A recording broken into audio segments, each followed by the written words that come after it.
कौमी असम्बली के स्पीकर परवेज़ अशरफ सदारत कर रहे हैं।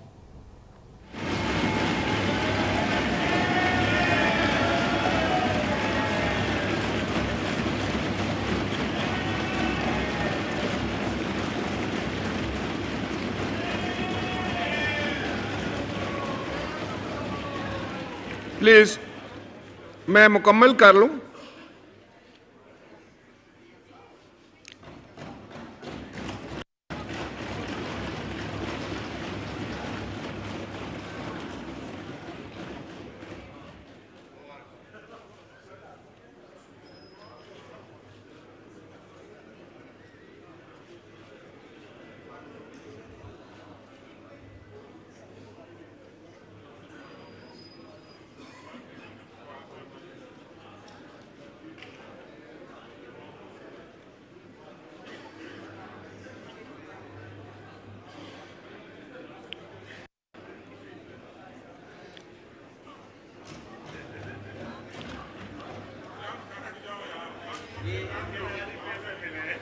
ये क्या करना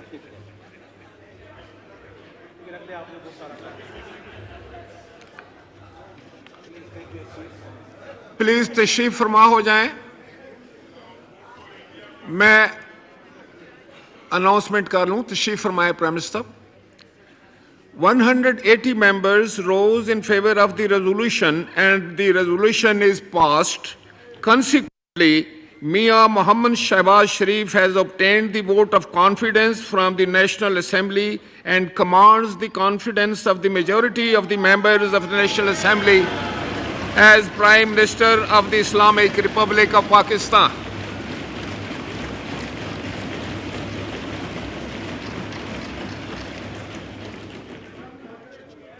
आज अगर मुफ्ती अब्दुल शकूर मरहूम होते तो ये फिगर 181 होती। और मैं अपने सेक्रेटेरिएट से कहूँगा कि आज जितने मेंबर्स जो हैं जिन्होंने कॉन्फ्रेंस का वोट दिया है उन सब के नाम जो हैं वो नेशनल असेंबली की वेबसाइट पर डाल दिए जाएं। Thank you.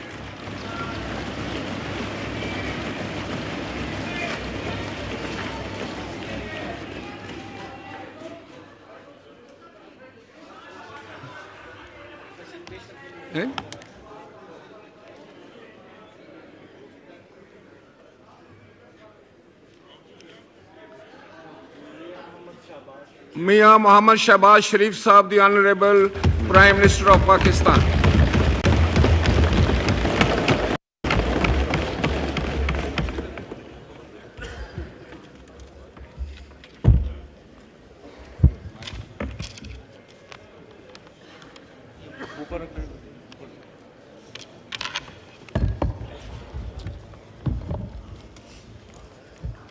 बिस्मिल्लाहिर्रहमानिर्रहीम।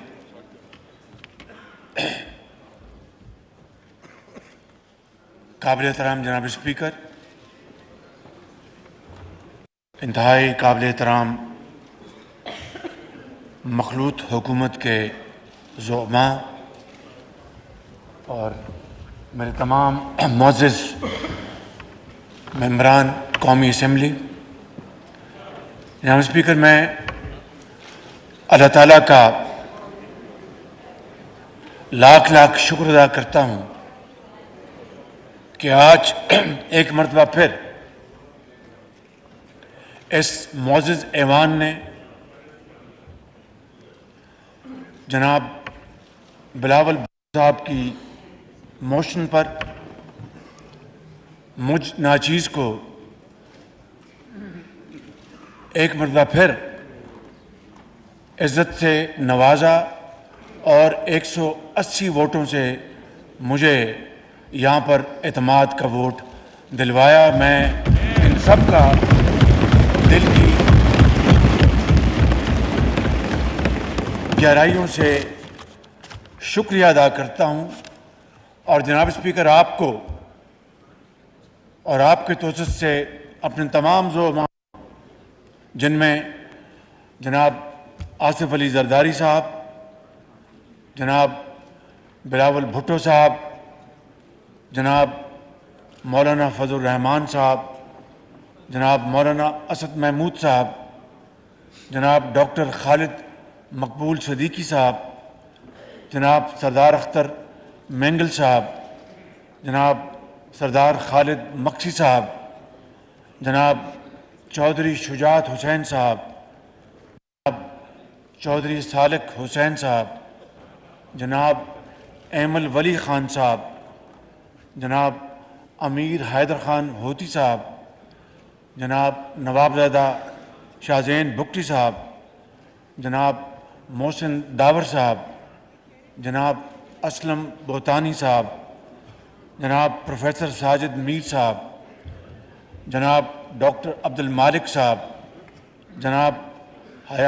जनाब आफ्ताब शेरपाव साहब, जनाब महमूद अचकज़ई साहब, जनाब शाह मिन नूरानी साहब और जनाब अली नवाज शाह साहब, इन सब का फ़र्दन और इज्तमान मैं शुक्रिया अदा करता हूँ और मैं आपको यकीन दिलाता हूँ कि इंशाअल्लाह इस ऐवान ने जो एक मरतबा फिर मुझ नाचीज़ पर एतमाद किया है, मैं अल्लाह ताला के फज़ल व करम से आपका मान रखूँगा, कभी इसको ठेस नहीं पहुँचाऊँगा।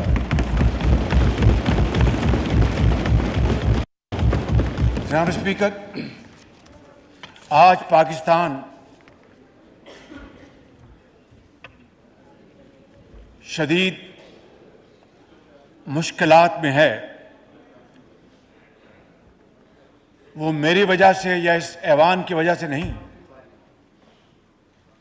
मुअज़्ज़िज़ मेंबरान की वजह से नहीं।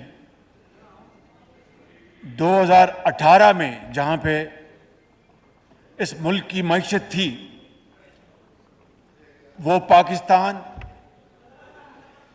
की दुनिया में एक मानी हुई मईशत थी जो बड़ी तेज़ी से तरक्की कर रही थी। उसके बाद जनाब स्पीकर, एक झुर्लू ज़दा इलेक्शन के नतीजे में और आज हर चीज़ सामने आ चुकी है कि वो फ्रॉड इलेक्शन किस तरह हुए, किस तरह जुनूबी पंजाब के बाज़ लोगों को मजबूर किया गया कि आप फलां की टिकट छोड़ें और फलां की टिकट छोड़ें और वो दुपट्टा पहन लें। जनाब स्पीकर, सारी दुनिया जानती है जी, पटका कहते हैं या जो भी कहते हैं जनाब। Order in the house please. जी प्राइम मिनिस्टर साहब। जनाब स्पीकर, सारी दुनिया जानती है कि किस तरह आरटीएस को बंद करवाया गया और पाकिस्तान की 75 साल तारीख गवाह है कि इलेक्शन के नताइज, आप भी एक निस्फ शहरी इलाके और निस्फ देहाती इलाके से आपका ताल्लुक़ है जनाब स्पीकर, तो आप मुझसे बेहतर जानते हैं कि शहरों के नताइज हमेशा देहातों के मुकाबले में जल्दी आए। ये तारीख़ में पहला इलेक्शन था कि देहातों से चंद घंटों में नताइज आने शुरू हो गए और शहरों के नताइज कई हफ्ते महीनों इल्तफा का शिकार हो गए। और जनाब स्पीकर, जब गिनती करवाने के लिए दरख्वास्तें डाली गई तो एक शख्स था जिसका नाम था साकिब निसार, उसने हुक्म दे दिया कि मज़ीद गिनतियां अदालतों में बंद होंगी और अब इसके बाद कोई गिनती नहीं होगी। इसके अलावा जनाब स्पीकर, क्या क्या धांधली के लिए इंतजामात किए गए। मैं समझता हूं कि आज जब इस ऑनरेबल हाउस ने मुझ पर एक मरतबा फिर एतमाद का इजहार किया है, तो जनाब स्पीकर, आज मैं आपको वो दिन याद दिलाना चाहता हूं जब इसी फ्लोर पर उस वक्त की हुकूमत के नुमाइंदों ने, खुद उस वक्त के वजीर आज़म ने ये कमिटमेंट दी थी कि जो धांधली का इल्ज़ाम ऑपोजिशन ने लगाया है इसकी पूरी तहकीक होगी। जनाब स्पीकर, आज तक उसकी तहकीक नहीं हुई। इसको 5 साल गुजरने को हैं। मैं आज अपनी तरफ से और इस मुअज़्ज़ज़ ऐवान की तरफ से आपकी खिदमत में ये मुतालबा पेश करता हूँ कि आप उस धांधली की भरपूर तहकीक करवाएं और दूध का दूध और पानी का पानी होने दें, ताकि पूरी कौम को पता लगे कि किस तरह मैंडेट चुराया गया। जनाब स्पीकर, उसके बाद हमने ये जिम्मेदारी संभाली। जो चैलेंजेस सामने आए वो आपके सामने हैं। कई मरतबा उसके ऊपर यहाँ बात हो चुकी। मैं उसके ऊपर वक्त ज़ाया किए बगैर ये कहूँगा कि जब IMF से हमारी गुफ्त-ओ-शुनीद बड़ी तेज़ी से आगे बढ़ रही थी, तो इमरान नियाज़ी के इशारे पर 2 सूबाई वज़राए ख़ज़ाना को ये कहा कि आप IMF की शराइत, जो वफाकी हुकूमत, जो नई हुकूमत थी, उसके लिए मुश्किलात कायम करने के लिए, वो मुश्किलात मेरे लिए नहीं थी, जनाब ज़रदारी साहब के लिए नहीं थी, 22 करोड़ आवाम के लिए थी। उनके रास्ते में कांटे बोए जा रहे थे कि आप कह दें कि हम इन शराइत को नहीं मानते। ये वो साजिश है जनाब स्पीकर, जिसका एक सिलसिला लाइम्तनाई अभी तक जारी है। साइफर को आप अच्छी तरह जानते हैं। अमेरिका को किस तरह निशाना बनाया गया कि जनाब वो इस मुल्क के अंदर उसने साजिश के ज़रिए हुकूमत को बदलवाया। ये इम्पोर्टेड हुकूमत है। और किस तरह चीन और रूस के हवाले से हमदर्दी का इजहार किया गया। वो हमदर्दी का इजहार नहीं था, वो मगरमच्छ के आंसू थे। और आज जनाब स्पीकर, मैं ये बात यहाँ पर खड़े होकर आपकी खिदमत में अर्ज़ करना चाहता हूँ कि अल्लाह ताला के बेपाया फजलो करम से हमारी हुकूमत के ज़ोमा, जिनमें फॉरेन मिनिस्टर शामिल हैं, जिनमें MOS पेट्रोलियम शामिल हैं, इनकी और तमाम बाकी वजारतों की मेहनत से इस वक्त जब मैं आपसे गुजारिशात कर रहा हूँ, रशिया में पाकिस्तान के लिए सस्ते तेल का जहाज़, उसमें तेल जो है उसमें लादा जा रहा है और वो जल्द पाकिस्तान लेके आएगा। मुझे बताइए कि इम्पोर्टेड हुकूमत होती तो रूस हमें तेल देता? जनाब स्पीकर, ये हैं वो साजिश, बदतरीन साजिश जो पाकिस्तान के खिलाफ की गई। और जनाब स्पीकर, मैं आपको ये कहना चाहता हूँ कि अब साजिश किस तरह सामने आ रही है। साकिब निसार और तारिक रहीम की गुफ्तगू ऑडियो जो उनकी कैसेट है वो लीक हुई है, वो सोशल मीडिया पे आई, अब तो मेन स्ट्रीम मीडिया पे भी चल रही है। और वो साजिश खुल के सामने आ गई कि वो साकिब निसार, जिसने जनाब स्पीकर इलेक्शन PTI को जितवाने के लिए धांधली का एक बाजार गर्म किया, शेख रशीद, जिसको मैं शेख हरम कहता हूं, उसके हलके में वो बतौर चीफ जस्टिस नहीं, उनके पॉलिटिकल एजेंट बन के वहां पर पहुंच गए। वो साकिब निसार जनाब स्पीकर, जिसने पाकिस्तान के अंदर हस्पतालों का निज़ाम तबाह कर दिया। वो साकिब निसार जनाब स्पीकर, जिसने 2.5 साल दिन रात सुओ मोटो लेकर इस कौम का हुलिया बिगाड़ दिया। वो साकिब निसार, जिसने PKLI में अपने भाई को भर्ती कराने के लिए उसका बेड़ा गर्क कर दिया और वो सैकड़ों मरीज जो कि जिनके गुर्दे की पेवंदकारी होनी थी, जनाब स्पीकर, वो मौत के मुंह में चले गए। जनाब स्पीकर, आप अंदाजा फरमाएं कि 20 अरब रुपए से वो अस्पताल बना। कभी वो KP जाते थे और कभी किसी किचन में जाकर वो बर्तन देखते थे। हफ्ते और इतवार को वो अपनी अदालतें लगाते थे। एक दिन मुझे भी उन्होंने बुलाया लाहौर में और मुझे कहा कि आपने क्या किया है। मैंने कहा जनाब हमने बिजली के कारखाने लगाए हैं। तो कहने लगे हमें तो कोई बिजली नज़र नहीं आ रही। तो मैंने कहा आप ऐसे ही ठंडे कमरे में बैठे हुए हैं। वो गर्मियों के दिन थे, मैंने कहा आप ठंडे कमरे में बैठे हैं, ऐसे तो नहीं बैठे हुए आप, ये एयर कंडीशनर चल रहे हैं, बिजली से चल रहे हैं। जनाब स्पीकर, ये है वो सूरत घड़ी। और आज वो साकिब निसार जिनका किरदार पूरी कौम के सामने आ गया है, वो कह रहे हैं तारिक रहीम को, हाय साहब वो देख लेना, वो फलाने ने वकील कर लो, तो हाँ जी हो रहा है जी, बिल्कुल हो रहा है, ए जरा 2010 का फैसला पढ़ लो, उसके बाद इन्होंने कोई रास्ता नहीं मिलता इन्होंने। जनाब स्पीकर, ये अब इसके बाद कोई शक रह गया है कि ये साजिश मेरे खिलाफ, इस हुकूमत के खिलाफ नहीं है, ये इस ऐवान के खिलाफ नहीं है, ये पाकिस्तान के खिलाफ साजिश है।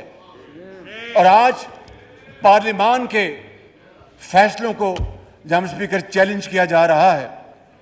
मुझे इस पार्लिमान ने मुंतखब किया है बतौर वजीर आज़म। जनाब स्पीकर, अगर ये पार्लिमान एक फैसला करती है और अपने बहस के बाद एक नतीजे पे पहुंचती है और वो हुकूमत को और वो काबीना को पाबंद करती है, तो मेरा फ़र्ज़ है कि पार्लिमान के फैसले का एहतराम करना, मेरा फ़र्ज़ है कि मैं इनके साथ खड़ा हूँ। जनाब स्पीकर, जो फैसले इन्होंने किए हैं, जो करारदादें इन्होंने पास की हैं आपके तोसत से, मैं और मेरी हुकूमत इनके साथ खड़ी है, मैं इनका मान नहीं तोड़ूंगा और इनके साथ खड़ा हूँ बिल्कुल। जनाब स्पीकर, हर सूरत। जनाब स्पीकर, ये हो नहीं सकता कि पार्लिमान कानून बनाए और कानून अपनी शक्ल इख्तियार करने से पहले अदलिया उसके ऊपर स्टे ऑर्डर दे दे। ये हो नहीं सकता, ये मुमकिन नहीं है। जनाब स्पीकर, ये हो नहीं सकता कि पार्लिमान आइन बनाए। 73 के आइन के हवाले से अभी हमने सेलिब्रेशंस पिछले हफ्तों हमने और उनकी खुशियां मनाई कि किस तरीके से हमारे बड़ों ने मिलकर वो एक आइन बनाया। और जनाब स्पीकर, आइन को बनाना, आइन में तरमीम करना, ये पार्लिमान का इख्तियार है। अदलिया को आइन रीराइट करने का कोई इख्तियार नहीं, ये हो नहीं सकता। आज ये है वो कानून की खिलाफ वर्जी और आइन की खिलाफ वर्जी जो हो रही है। और जनाब स्पीकर, उसके ऊपर अगर पार्लिमान सदाए एहतजाज बुलंद करे, उसके ऊपर पार्लिमान अगर खड़े होकर ये कहे कि हम इसकी इजाज़त नहीं देते, तो फिर उसके ऊपर जनाब कंटेम्प्ट का वार उसके लिए थ्रेट किया जाए, फैसले में लिखा जाए कि जनाब आपने हमारा हुक्म नहीं माना, तो इसका मतलब ये है कि आपका वज़ीर आज़म जो मेजॉरिटी जो है हाउस की खो बैठा है। आज हाउस ने अपना फैसला दे दिया है, आज हाउस ने अपना फैसला दे दिया है। और ये फैसला उनके लिए है जिन्होंने उस 3 मेंबर बेंच ने, और हम उस 3 मेंबर बेंच को नहीं मानते, हम 4-3 के फैसले को मानते हैं। हम 3 मेंबर बेंच के फैसले को नहीं मानते जनाब स्पीकर, हम 4-3 के फैसले को मानते हैं। और उसके लिए अगर जुल्फ़िकार अली भुट्टो को एक जुल्म और ज्यादती के बना पर उनको शहीद कर दिया गया, नवाज शरीफ को डिस्क्वालीफाई कर दिया गया, यूसुफ रजा गिलानी को डिस्क्वालीफाई कर दिया गया, तो आज इस पार्लियामान ने मुझे जो वोट ऑफ कॉन्फिडेंस दिया है, इसकी पादाश में जनाब स्पीकर मुझे वो अगर घर भिजवाते हैं तो खुदा की कसम 1000 बार जाने को तैयार हूं, मगर मैं इनका मान नहीं तोड़ूंगा।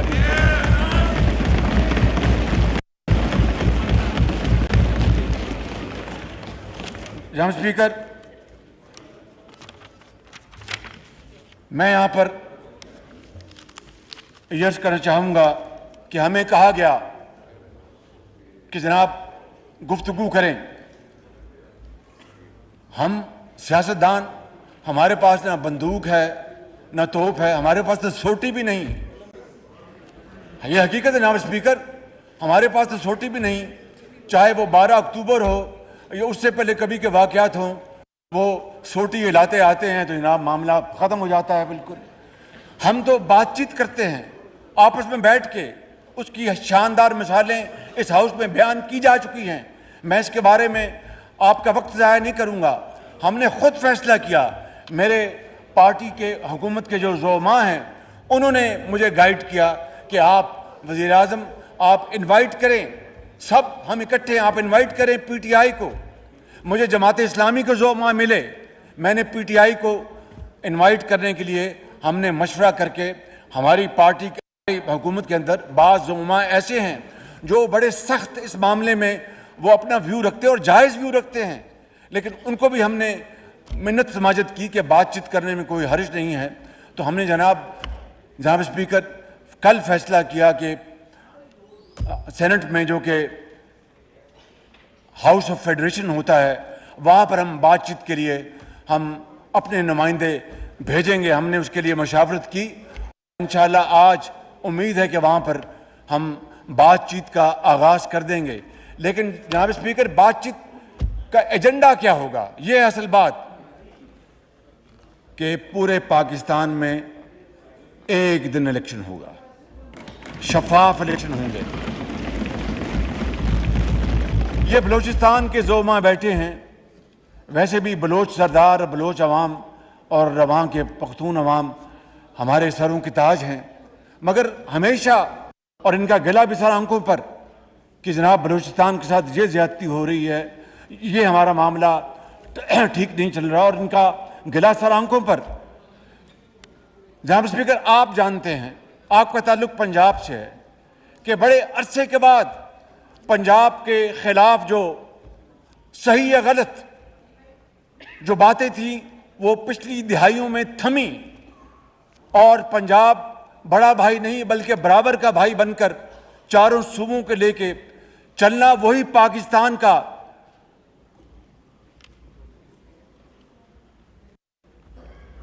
जी जनाब, वही पाकिस्तान का मुकाम है, वही पाकिस्तान का मकसद है। तो आज जनाब स्पीकर,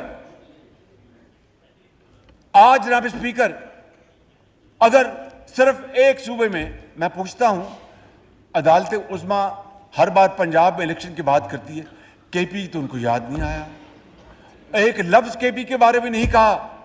इसका मतलब है कि केपी में इलेक्शन हो ना हो, ये अदालत उज़्मा को उससे कोई सरोकार नहीं। जनाब स्पीकर, ये पाकिस्तान है, ये फेडरेशन है, ये चार इकाइयां हैं जो मिलकर पाकिस्तान बनाती हैं, अजीम कुर्बानियां दी हैं अजीम मकसद के लिए। और अगर आप सिर्फ एक सूबे में बास जो पार्टीज हैं, बल्कि एक पार्टी है, उसका एक मज़मूम इरादा है कि वो यहाँ पर जमहूरियत की आड़ में फाशिज्म लेके आना चाहते हैं, डिक्टेटरशिप लेके आना चाहते हैं।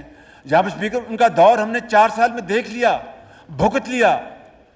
अल्लाह ताला के बेपाया फजलो करम है कि हमने और मेरे तमाम साथियों ने बड़ी जुर्रत के साथ उसका मुकाबला किया। इनकी तरह नहीं कि एक दिन जेल में गए तो रोना शुरू कर दिया। अल्लाह ताला बचाए हमें इस तरह की जुर्रत से कि अगर वक्त बुरा आ गया है तो फिर खड़े हो और उसका मुकाबला करो। जनाब स्पीकर, मैं यहाँ पर इस हाउस में ऐसे ऐसे लोग बैठे जिन्होंने 10-10, 15-15 साल, 5-5 साल, 3-3 साल जेलें काटी हैं।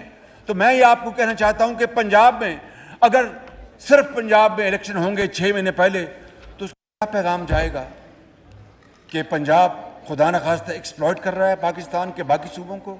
मुझे बताएं आप कि सबसे बड़ा सूबा है आबादी के लिहाज से, अगर वहाँ पर एक पार्टी जीतती है या दूसरी पार्टी जीतती है तो उसका फिर 6 महीने बाद जो बाकी पाकिस्तान में इलेक्शन होगा बशमूल वफाक के, उसका क्या असर पड़ेगा? क्या वो शफाफ इलेक्शन होंगे? क्या वो पाकिस्तान को आगे लेके जाएंगे? जनाब स्पीकर, इससे मजीद मसाइल खड़े होंगे। इसलिए हम कहते हैं कि जनाब एक दिन इलेक्शन हो और वो शफाफ इलेक्शन हो। उसके लिए अगर पीटीआई तैयार है तो हम आज अपना वक्त हमने उसको नामजद कर दिया है, उनके साथ जाके बात करेंगे। लेकिन सिर्फ यही नहीं, 2018 के इलेक्शन से लेकर उनकी हुकूमत के ख़त्म होने तक उनको एक एक बात का हिसाब देना होगा कि किस तरह नायब न्याजी ने मिलकर इनकी बहन को जेल भिजवाया, किस तरह नायब न्याजी ने मिलकर नवाज शरीफ की बेटी को जेल से गिरफ्तार किया, किस तरह नायब न्याजी ने मिलकर झूठे मुकदमात के अंबार लगा दिए। साकिब निसार को उसको तो याद नहीं आया, वो हर रोज सो मुठे लेता था। जनाब स्पीकर, BRT मैं आपको बताना चाहता हूं कि जो ऑरेंज लाइन है जो चीन ने तोहफा दिया, जनाब स्पीकर, वो 2 साल ताखीर का शिकार रहा, इसलिए कि PTI ने उसके खिलाफ पिटीशन दाखिल कर दी। और जनाब दिन रात वो मुकदमे चलते थे। वहां से जब लाहौर हाई कोर्ट से हम सुरखरू हुए, अल्लाह ताला के फजल करम से PTI ने सुप्रीम कोर्ट में अपील कर दी। यहां पर फैसले के बाद 8 महीने वो फैसला नहीं सुनाया गया। इसके पीछे किरदार साकिब निसार था। और इसलिए कि जनाब स्पीकर, कि अगर ये कहीं चल पड़ा मुस्लिम लीग नून के दौर में और नवाज शरीफ के दौर में, तो कहीं वोटों का पल्ला नून में न चला जाए। जनाब स्पीकर, ये है वो बदतरीन साजिशें जो पाकिस्तान के खिलाफ हुई।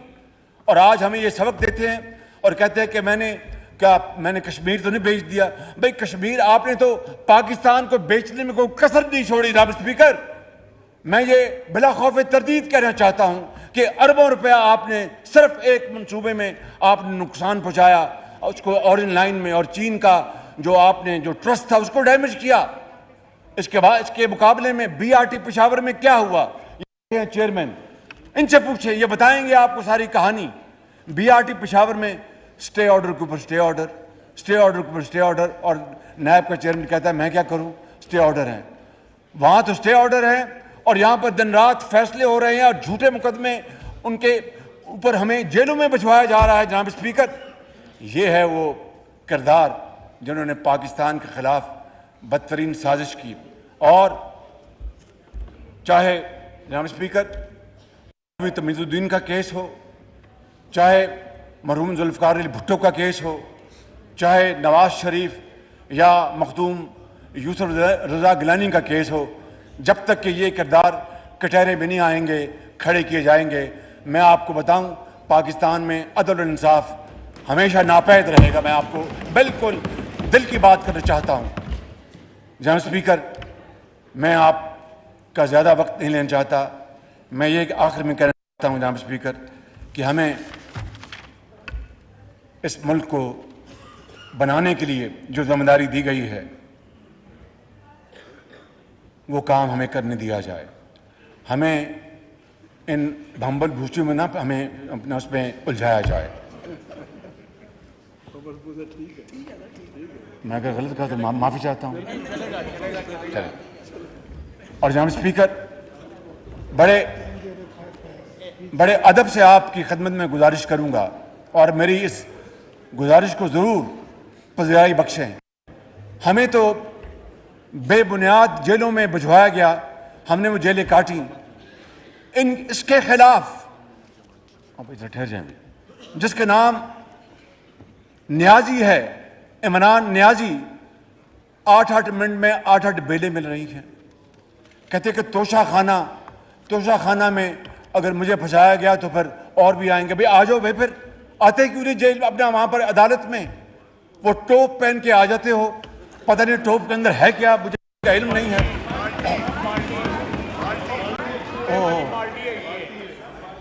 बाल्टी पर, अच्छा बाल्टी है वो, अच्छा मैं समझा कि वो टोप है। मैं सॉरी जनाब स्पीकर, वो बाल्टी या टोप पहन के आ जाते हैं। अच्छा, तो मैं ये कहना चाहता हूँ जनाब स्पीकर कि ये जो सिलसिला है ये अदलिया के लिए एक बड़ा सवाल है कि एक तरफ 8-8 मिनट में 8-8 बेलें दी जा रही हैं, हर केस में उनको कहा जा रहा है कि जनाब आप वीडियो के जरिए आ जाएं, और दूसरी तरफ अगर हम में से कोई 1 घंटा नायब की अदालत में ताखीर से पहुंचा तो वारंट ऑफ अरेस्ट शुरू हो जाते हैं। जनाब स्पीकर, ये वो दोहरा मेयार है, ये वो दोहरा मेयार है जिसने इस वक्त पाकिस्तान के अंदर निज़ाम अदल को दफन कर दिया है। और मैं फिर आज आपकी खिदमत में ये बात रखना चाहता हूं और आपके तोसत से अदालत उज़्मा से पूछना चाहता हूं कि हमारे यहाँ तो नायब न्याजी गठजोड़ का एक झूठा और एक पर्चा इशू होता था तो रातों रात छापे पड़ते थे। मैंने मोहतरमा फरियाल तालपुर साहिबा की बात की, ईद के दिन चांद रात थी, मैं अपनी बात नहीं करना चाहता, लेकिन दिल दुखता है जब मेरी बेटियों के घरों को जनाब स्पीकर पुलिस ने घेरे में ले लिया। जनाब स्पीकर, इनके गोद में एक जज बैठा है जिसके खिलाफ अरबों रुपए के संगीन करप्शन के इल्जामात हैं। उनका क्या किया इन्होंने कितने जजों को करप्शन के ऊपर घर भिजवाया। जनाब स्पीकर, पहले अपने गले में झांकना होगा, अपना एहतसाब करना होगा, फिर आप किसी और से पूछें, फिर आपको इज्जत भी मिलेगी और पजीराई भी मिलेगी। मैं समझता हूं कि आज पूरी कौम ये जानना चाहती है। जनाब स्पीकर, मैं अगले दिन कोट लखपत जेल में गया, बिलावल भुट्टो साहब भी एक दफ़ा आए थे, उनको मैंने सूप पिलाया था वहाँ पे, और उन्होंने सूप की बड़ी तारीफ़ की थी कि शहबाज शरीफ साहब आपने बड़ा अच्छा सूप पिलाया है। मैंने दिल में दुआ की कि अल्लाह ताला खैर करे, आप खैरियत से यहाँ से जाएं। सूप मैंने जो पिलाया है वो बड़ी मोहब्बत से पिलाया आपको। जनाब स्पीकर, वहाँ पर सैकड़ों कैदी मौजूद हैं जिनकी जमानतों की बेलें 8-8 साल से सुनी नहीं गई। यहाँ पर एक लाडले के लिए सुओ मोटो आ जाता है। जनाब स्पीकर, ये जो सुओ मोटो जो है ना जनाब speaker, this has to be corrected. और आज उस कानून को इन्होंने कह दिया है कि यह कानून जामद रहेगा जब तक कि अदालत फैसला नहीं करती। ये इंसाफ नहीं है, ये सीना जोरी है। ये सीना जोरी जनाब स्पीकर कि इस पार्लियामान के तकद्दुस को चैलेंज किया जा रहा है, पार्लियामान की आईनी हैसियत को चैलेंज किया जा रहा है, उनसे पूछगिछ की जा रही है। जनाब स्पीकर, मैं यहाँ पर अल्लाह ताला का एक खताकार बंदे के तौर पर खड़ा हूँ। मैं खितामन ये कहूँगा कि पार्लियामान की इज़्ज़त तौकीर और उसके एहतराम, उसके आईनी इख्तियार को दुनिया की कोई ताकत नहीं छीन सकती। ये इंशाअल्लाह इख्तियार इनके पास रहेगा, ये इस्तेमाल करेंगे और ये पाकिस्तान ऐसी आइंदा आने वाली मुंतखब पार्लियामान की बदौलत इंशाअल्लाह तरक्की करेगा। मैं आपका और आप सबका एक मरतबा फिर शुक्रिया अदा करता हूँ और ये कहना चाहूँगा कि इंशाअल्लाह मैं इस पार्लियामान का हिस्सा हूँ, मैं आपके साथ खड़ा हूँ, आपके साथ रहूँगा। पाकिस्तान पाइंदाबाद। शुक्रिया। वज़ीर आज़म शहबाज शरीफ कौमी असम्बली में एतमाद का वोट लेने के बाद इज़हार ख्याल कर रहे थे। आखिर में उनका ये कहना था कि इमरान नियाज़ी को 8 मिनट में 8 ज़मानतें मिल जाती हैं। उन्होंने ये भी कहा कि इमरान नियाज़ी सर पर टोपी पहनकर अदालत जाते हैं। नायब नियाज़ी गठजोड़ से पर्चा होते ही